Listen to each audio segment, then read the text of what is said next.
بسم اللہ الرحمن الرحیم۔ السلام علیکم۔ پارٹ 1 میں ہم نے مسلمانوں کی پہلی ہجرت کی وجوہات اور پیش آنے والی مشکلات کے بارے میں بیان کیا تھا۔ جب مسلمان ہجرت کے بعد چین کی زندگی گزارنے لگے تو کفار مکہ کو برداشت نہ ہوا۔ کفار مکہ مسلمانوں کو حبشہ سے بھی نکلوانے کی تدبیریں کرنے لگے اور حبشہ کے بادشاہ نجاشی کے پاس عمرو بن العاص کو بھیجا، جو بادشاہ کے لیے بہت سے تحفے لے کر گئے اور ان کے خواص اور پادریوں کے لیے بھی بہت سے ہدیے لے جا کر اول پادریوں اور حکام سے ملے اور ہدیے دے کر ان سے بادشاہ کے دربار میں اپنی سفارش کا وعدہ لیا اور پھر بادشاہ کی خدمت میں حاضر ہوئے۔ اول بادشاہ کو سجدہ کیا اور پھر تحفے پیش کر کے اپنی درخواست پیش کی اور رشوت خور حکام نے تائید کی۔ عمرو بن العاص نے کہا کہ اے بادشاہ، ہماری قوم کے چند بے وقوف لوگ اپنے قدیمی دین کو چھوڑ کر ایک نئے دین میں داخل ہو گئے جس کو نہ ہم جانتے ہیں نہ آپ جانتے ہیں، اور آپ کے ملک میں آ کر رہنے لگے۔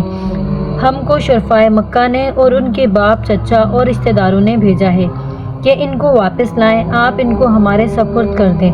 بادشاہ نے کہا، جن کو میں نے پناہ دی ہے بغیر تحقیق کے ان کو حوالے نہیں کر سکتا۔ اول ان کو بلا کر تحقیق کر لوں، اگر یہ صحیح ہوا تو حوالے کر دوں گا۔ چنانچہ مسلمانوں کو بلایا گیا۔ مسلمان بہت پریشان ہوئے، مگر اللہ کے فضل نے مدد کی اور ہمت سے یہ طے کیا کہ چلنا چاہیے اور صاف بات کہنی چاہیے۔ بادشاہ کے ہاں پہنچ کر سلام کیا۔ کسی نے اعتراض کیا کہ تم نے بادشاہ کو آداب شاہی کے مطابق سجدہ نہیں کیا۔ ان لوگوں نے کہا کہ ہم کو ہمارے نبی نے اللہ کے سوا کسی کو سجدہ کرنے کی اجازت نہیں دی۔ اس کے بعد بادشاہ نے ان سے حالات دریافت کیے۔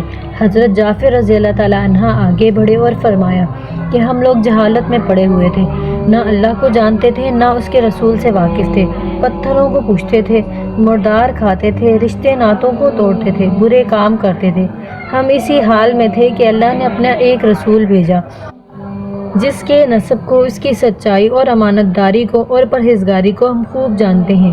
اس نے ہم کو ایک اللہ وحدہ لا شریک لہ کی عبادت کی طرف بلایا اور پتھروں اور بتوں کو پوجنے سے منع فرمایا، اچھے کام کرنے کا حکم دیا، سچ بولنے کا حکم دیا، امانت داری، صلح رحمی اور پڑوسی کے ساتھ اچھے برتاؤ کرنے کا حکم دیا، نماز، روزہ، صدقہ اور خیرات کا حکم دیا، اچھے اخلاق کی تعلیم دی، زناکاری، جھوٹ بولنا، یتیم کا مال کھانا، کسی پہ تہمت لگانے جیسے برے اعمال سے منع فرمایا۔ ہم کو قرآن پاک کی تعلیم دی، ہم ان پر ایمان لائے اور ان کے فرمان کی تعمیل کی، جس پر ہماری قوم ہماری دشمن ہو گئی اور ہم کو ہر طرح سے ستایا۔